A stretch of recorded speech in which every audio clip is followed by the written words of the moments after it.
sebenarnya aku dan Vinko itu kayak perpanjangan tangan Tuhan aja. Ya aku senang aja ngeliat orang happy, selalu itu. Dan aku bukanlah anak yang lahir dari, oh langsung udah ada modal, enggak. Kenapa? Kalau kita menjalani sesuatu yang nggak kita cintai, kita selalu akan ada alasan untuk quit. Dan mereka mengira Vinko adalah anak Jakarta. Yang ternyata Vinko adalah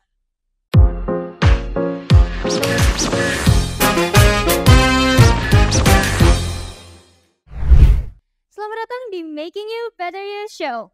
Acara ini memberikan kita pengetahuan dan juga cara-cara untuk menjadi lebih baik dengan mendatangkan narasumber-narasumber yang tentunya pakar dalam bidangnya. Saya Verina, saya akan menjadi host kalian hari ini. Dan hari ini kita akan mengupas tuntas usaha kreatif dari nol sampai sukses. Dan pastinya narasumber kita hari ini sangat spesial. Beliau merupakan Putri Kreatif Indonesia pada tahun 2013 dan juga merupakan co-founder dari Vinko ID yang dimana merupakan platform atau wadah untuk anak-anak muda untuk mengembangkan bisnis mereka, mau itu melalui fashion, makanan, ataupun lifestyle. Langsung saja kita undang narasumber kita hari ini, Miss Vincentia Laksono. Hai Cipina. hai. Apa kabar Ci? Baik banget, luar biasa. Oke, jadi hari ini kita akan membahas tentang usaha kreatif. Nah, menurut Cici nih, usaha kreatif itu usaha yang seperti apa sih? Usaha kreatif ya, tapi sebelumnya kita mesti tahu dulu ya. Sebenarnya bahwa semua orang itu punya passion. Semua orang itu punya hal yang dicintai dan kita nggak bisa maksa setiap orang itu untuk berwirausaha. Setiap orang itu punya jalan hidupnya masing-masing dan tidak menutup kemungkinan bahwa apapun pilihan orang itu akan membawa kesuksesan setiap orang. Ada loh profesional yang sukses. Ada seseorang yang punya jabatan tertentu yang kerja dengan orang lain tapi dia punya penghasilan mungkin yang lebih tinggi lagi dari para wirausaha yang lainnya. Jadi sebenarnya definisi wirausaha yang kreatif itu ya lebih ikutilah passionmu dan dikreativitaskan sesuai dengan bidang masing-masing. Oke, berarti usaha kreatif itu passion, terus dijadiin wirausahakan, seperti itu. Lebih tepatnya seperti kita ikutin apa yang kita cintai, dikembangkan, dan mengalir aja sih sebenarnya. Karena kalau ketika apa yang kita cintai, kita pasti akan berani untuk bayar harga waktu, bayar harga pikiran. Kita akan mencari tahu lebih yang mungkin source-nya nggak cuma dari Indonesia, mungkin dari luar negeri. Dan pasti kita akan membayangkan hal-hal yang orang lain itu nggak bayangkan. Oke, berarti usaha kreatif itu lebih kayak do what you love. Yes. Oke, jadi kan nih Miss juga seorang co-founder dari sebuah usaha kreatif. Mungkin boleh sedikit dari idenya itu dari mana sih? Sebenarnya aku percaya satu hal, bahwa hidup ini foundernya adalah Tuhan. Aku selalu ngandelin Tuhan dari dulu, pokoknya kalau apa Tuhan yang ngambil alih gitu sebenarnya. Dan dulu itu aku nggak tahu aku pinginnya apa, aku pingin jalannya gimana. Itu aku juga bingung ketika everyone in my circle udah pada tahu, oh iya waktu IPA dulu kan kalau zaman SMA udah pada pilih jurusan kan. Oh aku mau jadi dokter, aku mau jadi ini. To be honest, aku masih bingung, aku jadi apa ya? Dan zaman dulu itu yang keren pasti profesional gitu loh, dokter, arsitek, itu pasti keren gitu. Ketika kita ngomong bisnis itu kebanyakan orang escape, kabur sebenarnya dari kuliah karena bisnis itu yang kata orang paling mudah kalau kuliah bisnis gitu. Karena semua orang bisa melakukan usaha. Jadi sebenarnya terus habis itu waktu zaman dulu itu aku ada tuntutan bahwa aku itu harus kerja untuk aku bisa bayar uang sekolah. Udah dari zaman SMA sih. Dari zaman SMA, dari kuliah, aku harus kerja apapun itu supaya aku bisa bayar uang kuliah. Jadi aku pernah jadi sekretaris, aku pernah jadi guru anak-anak sekolah, guru anak-anak TK gitu, private. Habis itu aku pernah juga jadi MC. Jadi nah dari situ itu kayak yang I don't know kenapa Tuhan itu buka satu-satu jalan. Nah dari MC, dari dari salah satu owner di event besar sih di Medan, dan itu adalah developer di Medan. Dia itu buka kesempatan, memberikan kesempatan ke Vina. Vina, kamu mau coba nggak untuk jualin stand di situ? Di situ aku bilang boleh ya Pak. Oh boleh gitu. Oh ya udah kalau kayak gitu. Jadi ya sambil menyelam minum air bisa MC sekalian jualan stand waktu itu seperti itu. Dan I do with my heart. Jadi sebenarnya komisinya jujur nggak seberapa. Tapi nggak tahu aja ketika berhubungan dengan orang, helping people, ya aku jadi senang gitu loh. Oh di situ pelan-pelan aku nemuin, ternyata Vina itu senang untuk berteman, dan aku senang kalau orang lain itu juga apa ya, happy gitu sama yang aku kasih yang saranku, dan pilih apa ya, "Ci lo harus kayak gini gini gini," gitu. Dan ketika mereka nerapin apa yang aku idekan dan itu membuat jadi bilang, "Thank you ya Vin, ternyata jadi usahaku sukses," waktu-waktu itu kayak gitu. Aku happy aku happy dan yang puji Tuhannya sampai saat ini itu walaupun dia juga udah mungkin nggak jualan online lagi, dia juga masih berteman baik sama aku udah berapa puluh tahun yang lalu gitu. Jadi sebenarnya ya kayak melangkah aja satu persatu pintu kayak ya Tuhan bukain aja gitu. Itu sih sebenarnya, for me, apakah kita udah sukses? Menurut aku, kita juga masih belajar sih. Finco kita masih belajar dan semua itu sebenarnya lebih kayak kemurahan Tuhan, God's favor buat kita, dan ya sebenarnya aku dan Finco itu kayak perpanjangan tangan Tuhan aja sebenarnya untuk bisa, helping people. Itu sih sebenarnya divisi kita. Kita itu Finco itu ada untuk helping people, untuk buka kesempatan orang dikala orang itu pingin para anak-anak muda ataupun siapapun itu ingin membuka jalan gitu loh. Ingin jadi bukan cuma untuk anak muda, siapapun klien kami itu, mereka itu butuh butuh wadah ini untuk mereka itu bisa dapat income lebih di dalam gitu. Itu seperti itu sih. Oke, jadi berarti lebih ke percaya dengan diri sendiri, habis itu with the flow, sama pengalaman-pengalaman itu yang membuat si Vina Kalau aku bilang sih satu paling utama, percaya dengan Tuhan. percaya dengan Tuhan. Oke, Karena hati-hati loh percaya dengan diri, ketika kita terlalu percaya, tapi kalau sometimes Tuhan punya rencana lain, kita itu bakal yang kayak, ya kita akan melawan arus terus gitu. Padahal kita kadang cuman just follow the flow, kita sebenarnya dibawa Tuhan kemana dan kembangin itu gitu. Jadi ya pertama ya kita dan I don't know, percaya nggak sampai saat ini Vinko itu mau kemana kita tanya Tuhan, "Tuhan bener nggak ya kita mesti sampai ke kota itu?" Dan kadang aku bakal minta confirm sama Tuhan berkali-kali, "Tuhan bener nggak ya? Yakin nggak ya?" Bahkan orang mungkin, "Oh Vin lu pasti pede banget kayak gini." Enggak, sampai saat ini tuh masih kita yang, "Tuhan boleh nggak ya Vina bikin ini?" Yang last time yang Podomoro aja kita yang, "God bener nggak ya?" Dan buat Faye tahu kalau di Vinko itu banyak artis, itu juga kayak Tuhan yang memberikan. Kita itu nggak sebenarnya kita nggak pernah nyari artis, tapi artis yang nyari kita sebenarnya. Jadi artis yang kayak, "Ci, kita mau dong ikut lu." Aku yang nggak, "Serius dia yang kontak kita?" Gitu.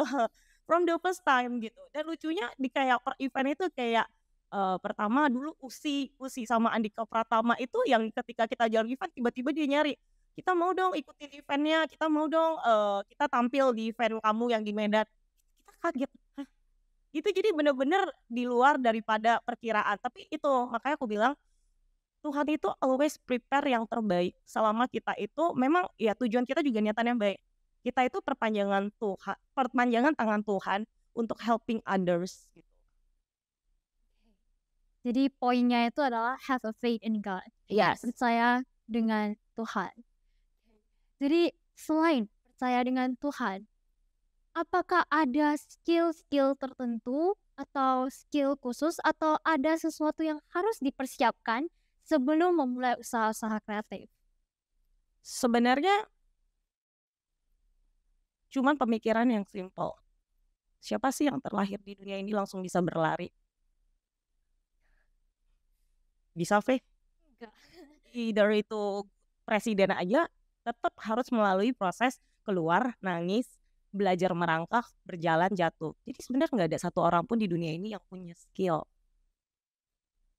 Tapi tepatnya, seberapa banyak orang yang mau belajar. Seberapa banyak orang yang rela untuk jatuh dan menerima jatuhnya untuk supaya bisa berdiri dan belajar berlari. Tapi gak terlalu banyak orang yang bisa menerima rasa sakit dari jatuh dan memilih untuk duduk dan tidak mau berdiri lagi. Oke, berarti harus intinya selama perjalanan itu pasti ada jatuhnya, Pasti, senangnya, pasti, sedihnya. pasti. Jadi pas Cici membuka Finco ID ini, tentunya pasti ada sedihnya, Pasti. tantangannya. Yes. Nah, tantangan terbesar Civina membuka Finco ini itu apa sih? Dan cara menyelesaikannya itu gimana? Jadi gini, Vina ada juga bukan dari yang orang aku langsung percaya diri, aku yakin aku bisa. No, aku juga orang yang sangat dulu itu sangat pesimis karena aku berada di keluarga yang bukan sangat gimana ya? My parents dua-dua itu sibuk bekerja dan malahan kalau aku bisa mau do something itu my dad selalu kayak kalau misalnya pingin ikut lomba gitu kan. My dad bilang, "Udah nggak usah ikut, lu pasti kalah." Kayak gitu, "Lu pasti kalah, nggak usah ikut lagi." Jadi sebenarnya itu kayak yang dari dulu itu udah ditanamin itu, lu nggak bisa jadi apa-apa deh, pesimis gitu, lebih ke pesimis kayak jadi itu jadi Vina yang dulu itu lebih ke minder, nggak yakin, tapi cuman satu aja yang dibawa, apa, ya aku seneng aja ngeliat orang happy, selalu itu. Jadi dari dulu itu yang, kalau dari zaman sekolah guru itu paling suka minta tolong sama aku, karena aku paling happy. Sampai, "Vin, panggil ke kantor guru, kenapa? Ini ATM, tolong tarikin nomor PIN-nya segini." Oh, aku bisa, "Ah, serius? Berani ngasih aku kartu?" Gitu. Tapi bener aku happy, berarti ya se-trust itu orang sama aku dari dulu zaman sekolah kan. Tapi aku happy, nanti, "Vin, dipanggil, kenapa?" "Oh, disuruh, bantu guru kayak gini-gini." Aku happy gitu loh. Jadi sebenarnya, yang aku selama ini melangkah karena aku senang ngelihat orang happy. Aku senang helping people dari dulu gitu loh, apapun ya, karena helping people nggak cuman ngomong tentang uang, tapi ya apapun small thing kayak kadang kayak ngobrol sama orang aja kita helping people untuk keluarin unek-uneknya kan gitu loh. Jadi, sebenarnya dari situ, lalu dari suka helping people dan aku juga suka ya ibarat kata kepo ya, kepo kayak, "Ci kenapa lu nggak kayak begini aja? Ci kayak begini aja." Kalau kita semakin banyak kita sharing, ngobrol gitu kan sebenarnya kita juga kayak belajar untuk diri kita sendiri dan kita makin upgrade lagi kan. Terus, ketika ketemu dengan my husband, Kuriki, dia bilang, "Lu kenapa nggak jalanin IO aja?" "Nggak deh." Karena dulu itu nggak ada yang namanya Vinko, yang ada itu cuman orang kenalnya Vina Vina Vina. Udahlah nggak apa-apa lah gitu, kayak udahlah nggak usah lah, nggak pakai nama gitu. Orang taunya, kalau mau ikut IO sama Civina aja, sama Civina kayak gitu, sama si Vina aja. Oh, people selalu memanggilnya kayak gitu. Terus, my husband bilang, "Event pertama Vinko itu belum ada nama Vinko." Itu dulu, muse-nya adalah Nikita Kusuma. Di Forum 9, di depan ada billboard besar itu ada foto, Nikita Kusuma. Di situ belum ada nama Vinko, tapi itu seorang itu adalah event pertama Vinko. Dan MC-nya adalah Miss Lisa Chan. Wow. Dan di situ juga, Miss Lisa talk about me a big dreams yang sekarang udah jadi namanya SML1. Berarti perjalanan untuk ke Vinco dan juga SML1 ini ternyata panjang. Yes, di situ juga ya itu sama, kenapa I know, karena ya aku dengerin dia ngomong, "Vin, saya punya mimpi." Pada itu dia masih kerja di last company. "Aku punya mimpi, aku pingin loh bikin, kelas untuk public speaking, untuk mengembangkan, eee, orang-orang talenta-talenta di Medan yang lebih spesifik lagi." Aku denger mimpi besarnya itu dan saat ini aku ngeliat, luar biasa SML1. Oke, jadi intinya itu setiap usaha, setiap apapun yang kita lihat, yang mungkin menurut kita sebagai orang yang di luar, Mungkin kita itu lihat, wow ini sukses banget. Tapi kita itu masih belum tahu di belakangnya itu ternyata Yes. perjalanannya itu panjang sekali. Yes, dan circle penting sih. Jadi, lanjutannya, waktu itu seorang Vina itu nggak berani untuk melangkah, ngambil keputusan besar untuk kita harus rubah nama, kita aku nggak pede, siapa sih emangnya, kenapa harus punya nama, dan kayak, udah nggak usah lah, apalagi, mmm, bener-bener asli nggak pede. Cuman my husband selalu bilang, "Loh, kita harus punya nama, supaya orang itu tahu." Jadi sebenarnya lebih ke talk about branding, tapi aku nggak tahu itu, karena my husband lebih ngerti lah tentang hal ini, dan akhirnya aku ya udah ikut aja deh, nurut aja gitu. Kita terbentuklah nama Vinco. Habis Vinco, baru itu pelan-pelan tuh step. Jadi, my husband yang selalu bilang, Ko Riki itu yang selalu bilang, "Habis ini kita gini ya, open." Dan aku selalu orang yang kayak, "Jangan jangan." Ya takut ya. Habis itu, kayak jadi ada 2 sih, satu Ko Riki, satu lagi God. Jadi satu, yang selalu tempat sharing aku adalah orang yang kupercaya adalah Ko Riki. Jadi aku selalu cerita, "Nih, yakin nggak?" Dan dia yang selalu kayak, "Bisa, lu bisa." Itu penting banget. Penting sekali ada orang, jadi kita harus berdiri di orang yang bisa percaya sama kita. Kita baru bener-bener bisa lebih lebih maju lagi untuk melangkah. Karena terkadang, kita perlu orang yang sengaja push kita. Karena kita takut untuk melangkah sometimes, Iya. kita masih manusia kan. Iya, iya.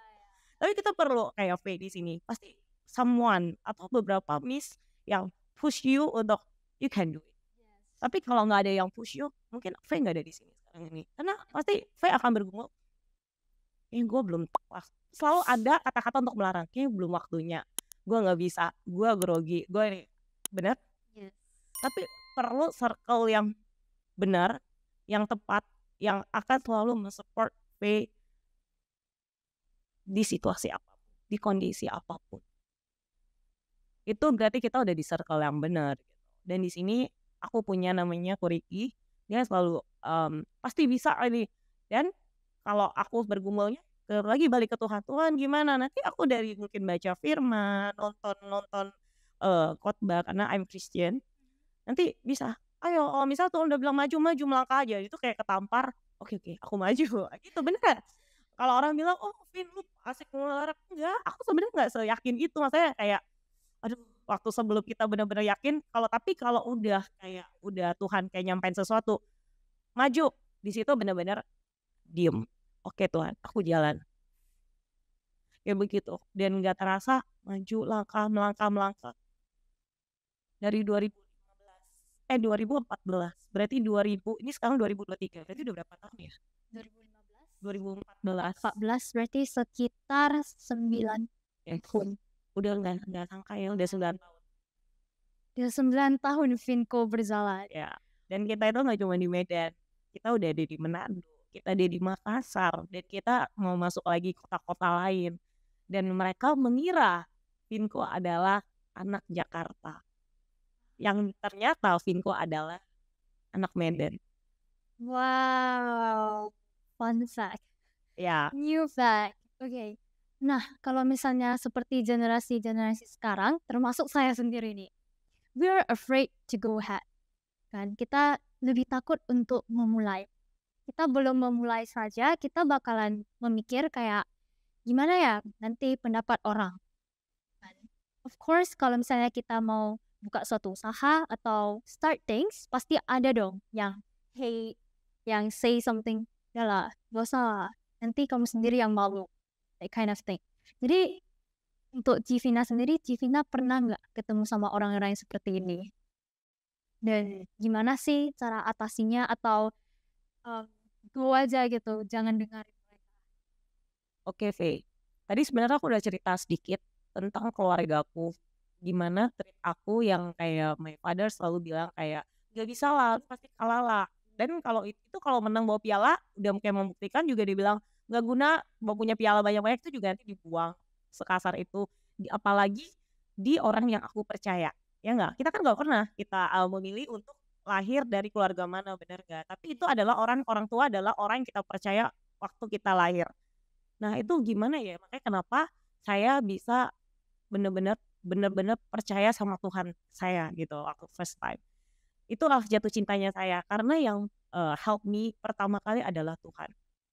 ketika my dad said like that, tapi kalau baca firman, Tuhan nggak bilang demikian. Tuhan itu mencintai kamu apa adanya dan sebagainya. Itu yang membuat saya, aku yakin Vina itu berharga dan sebagainya. Tapi, dan untuk orang pertama yang aku percaya dan aku cintai, tentunya aku nggak akan gampang untuk keluar dari circle itu. Beda dengan kita yang bisa memilih siapa teman kita, benar nggak? Kita bisa memilih siapa teman kita, tapi kita nggak bisa memilih siapa orang tua kita. Nah, tapi aku dapat case yang dimana malahan yang ngomong sama aku nggak bisa adalah keluarga aku sendiri, benar nggak? Nah, disitulah kenapa aku tadi dia kasih visi pertama di depan sama V, bahwa yang pertama sebenarnya bukan percaya sama diri, tapi adalah percaya sama Tuhan. Karena Tuhan juga yang take me out dari Vina yang dulu. Dari yang comfort zone. Ya, the comfort zone juga, itu nggak enak sih sebenarnya untuk di-blame begitu. Si Vina yang belum seperti sekarang. Tepatnya aku juga, ya aku merasa juga sekarang ini ya aku juga masih sama. Maksudnya aku ya, aku lebih percaya diri lagi, lebih yakin lagi, karena 2, 1 circle aku, pasangan aku, Ricky, my husband. 1 lagi karena Tuhan. Udah itu aku juga sisanya aku nggak terlalu peduli sama omongan orang lain. Nah, kalau tadi Venanya, orang suka talk about hate speech, nggak usah didengerin. Karena orang-orang itu kan yang nggak bayar billing kita kan. Bener nggak, Ve? So what? Mereka mau ngomong apa gitu pun, ya kenapa gitu loh. Toh juga, ya ini sebenarnya yang aku omongin juga bukan omongan Vina sih. Semua itu adalah omongan my husband. Dulu aku juga ngomong gitu, nih kenapa sih orang jahat banget, maksudnya kok mau ya, maksudnya aku udah ngelakuin yang terbaik loh buat orang, tapi kenapa sih mungkin kompetitor kok jahat banget sih mulutnya, padahal ngerti ya, sometimes kan kompetitor bisa jahatnya mulutnya, kenapa sih kok gitu sih mulutnya, gitu. Terus suamiku bilang gini, Ricky bilang, emangnya kenapa? Oh presiden aja juga ada yang benci gitu. Terus ada juga teman gereja yang ngomong, Vina, seorang pemimpin itu kamu nggak akan pernah bisa dicintai 100%, karena kamu dicintai 100% kamu juga salah. Yes, kalau misalnya 100% kamu dicintai, berarti kamu ada yang salah. Karena sebenarnya, V, di dunia ini kita tidak bisa menyenangkan semua orang. Ketika kita menyenangkan semua orang, pasti aturan kita ada yang salah. Karena kalau ketika ada aturan, pasti ada yang nggak senang. Benar nggak? Siapa sih yang senang dengan aturan? Nggak 100% semua manusia senang dengan diatur. Berani jamin nggak di sekolah V ada yang nggak telat? Enggak dong. Siapa sih yang suka dihukum? Tapi bayangin kalau misalnya nggak ada yang dihukum, happy, tapi ada yang salah nggak? Nggak ada aturan yang ditegakin. Jadi sebenarnya poin itu benar, bahwa 100% dicinta itu salah. Berarti ada yang salah dengan rules kita. Tapi 100% ada yang benci kita itu juga salah. Yang benar ketika itu balance. Ada yang ada yang bakal front, ada yang kayak kritis, tapi 50% ada yang setuju, itu masih balance, itu masih masuk akal. Itu logika yang aku baru dapat baru-baru ini, dan baru ya hidup ini memang pembelajaran sih, dan we never stop untuk belajar sebenarnya. Oke, berarti tetap harus balance untuk kayak pendapat orang itu harus balance. Tepatnya sih bukan pendapat orang itu, bukan pendapat itu harus balance deh. Tapi tepatnya, kenapa sih kita harus peduli dengan Omongan orang. omongan hate speech itu? Karena hate speech itu mungkin masuk ke dalam kategori 50% yang masih wajar. Kebencian orang itu kan, hate speech itu kan antara 2 ya. Kalau memang dia mau memajukan V, pasti dia akan ngomongnya dengan kata-kata yang akan positif. Positifnya banyak dong, contoh. Kamu itu bagus loh. But kalau kamu bisa lebih relax, itu akan lebih bagus lagi. Itu masukan. Tapi akan membangun. Bukan dengan cara, lu jelek banget. Itu menjatuhkan. So 2 different things. Ya. Kritikan itu kalau misalnya tadi omongan, dua-dua itu masuk ke type yang sama, kritikan. Bukan yang memuji, bukan yang mencintai. Tapi kamu bisa tahu itu orang yang tepat di sebelah kamu untuk mendukung kamu adalah the way dia cara ngomong ke kamu. Oke. Benar nggak? Itu sih. Tapi kalau orang itu ternyata menusuk, cut the circle. Stop. Bukan membenci ya, jaga jarak. Oke, berarti kembali lagi ke circle. Pasti. Balik ke circle. Jadi untuk poin membangun usaha kreatif ini ada 2. Yang pertama itu faith in God, yang dimana membuka jalan untuk Jivina membangun wadah seperti Vinko ini. Yang kedua itu circle, paling penting. Dan sebenarnya Tuhan itu kan di atas. Yes. Dan Tuhan yang sama sudah bantu aku, yang udah kayak aku, yang udah gandeng tangan aku. Tuhan yang sama juga yang akan menolak semua orang di sini. Tuhan yang udah menggandeng aku juga Tuhan yang sama juga yang akan membuka jalan orang-orang. Perbedaannya itu apa? Tuhan itu nggak pernah ngomong sama kita.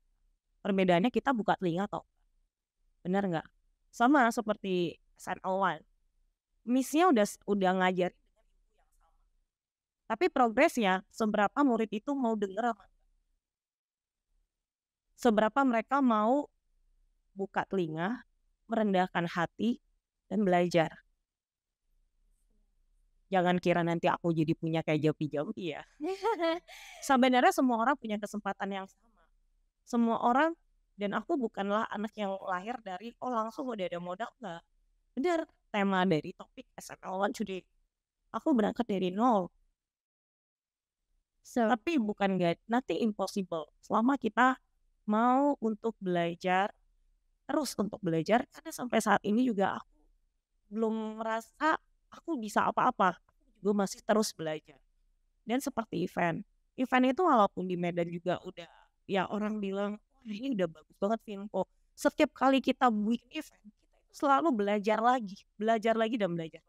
Itu aku merasa setiap event itu kita punya banyak PR yang mesti diselesaikan. Seperti itu.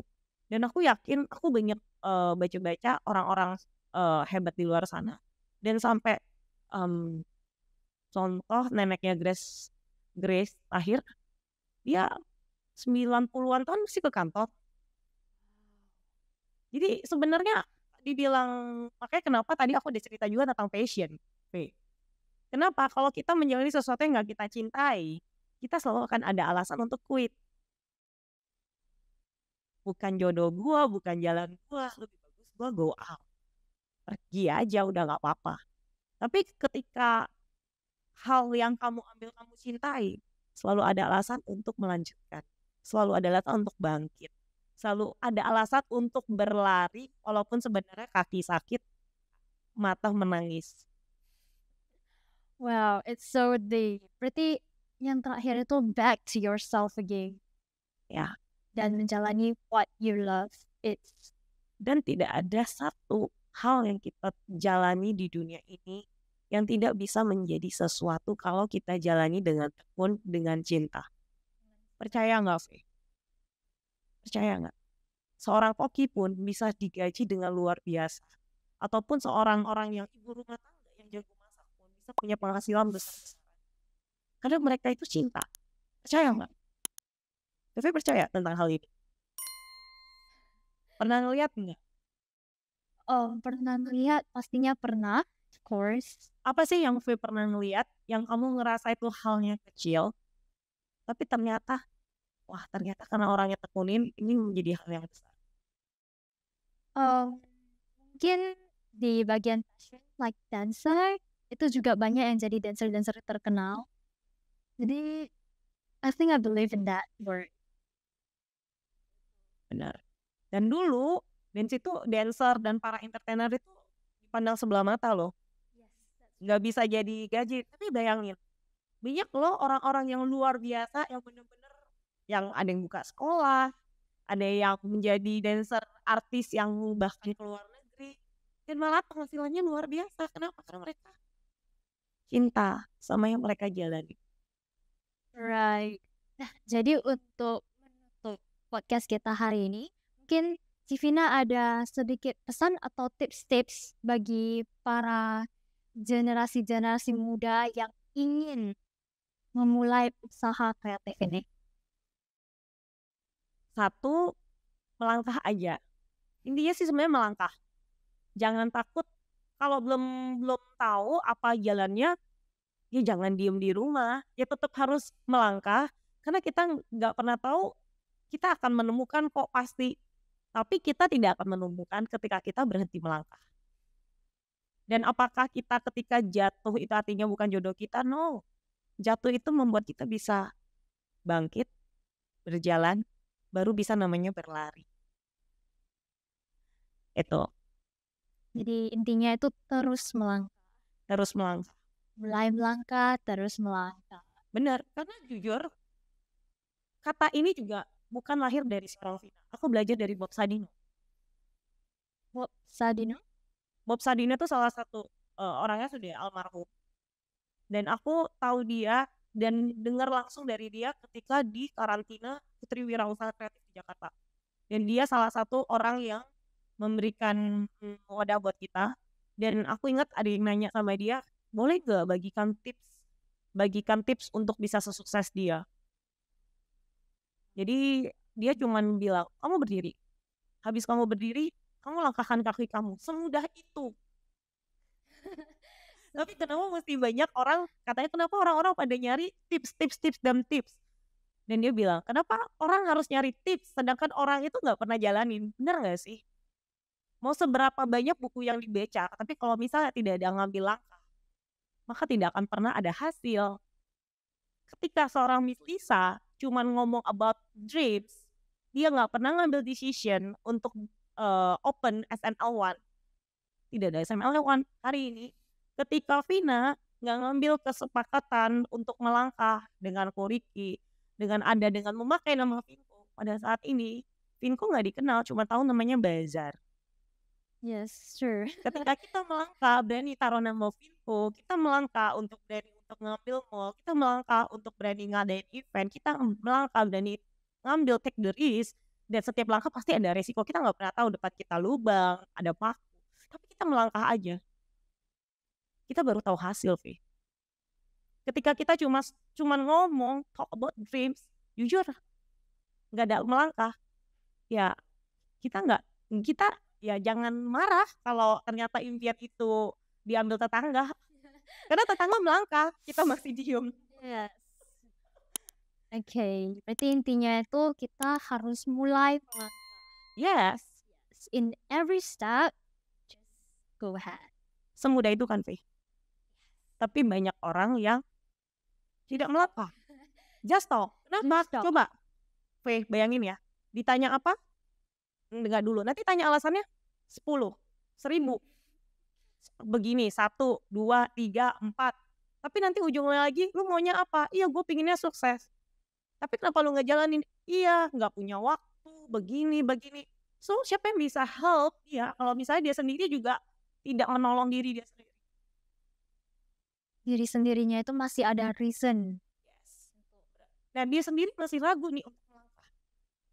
Sebenarnya benar itu kunci, benar nggak? Yes. Itu kunci. Tapi banyak orang yang nggak sadar hal itu. Kenapa? Karena banyak orang praktis. Yang instan aja langsung. Dan teman-teman, apalagi generasi muda, tidak ada hal praktis di dunia ini. Walaupun jadi influencer pun, I know temenku banyak yang influencer. Dan aku tahu perjuangan mereka gimana. Tidak seindah di sosial media. Membuat konten itu bagaimana. Video, editing, timnya seberapa banyak. Itu juga tidak instan, itu pun keringat. Yes.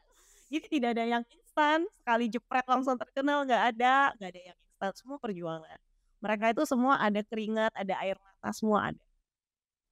Okay, jadi today's conclusion itu adalah melangkah saja. The first step is always the hardest step. Tapi kalau nggak melangkah, tentunya nggak ada hasil.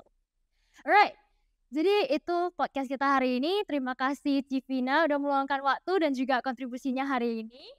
Terima kasih juga kepada para penonton yang sudah menonton video ini hingga akhir ini. Dan jangan lupa untuk nantikan episode-episode selanjutnya karena kita bakalan ada narasumber-narasumber lainnya yang tentunya akan memberikan tips-tips bagi kalian yang dapat dijalani di kehidupan sehari-hari. Dan tentunya jangan lupa like video ini dan juga follow SML One. Jika Anda ingin menjadi narasumber selanjutnya, kalian bisa menghubungi kami melalui Instagram SML One ID. Sekian dari saya, Verina. Sampai jumpa di episode selanjutnya. Bye-bye.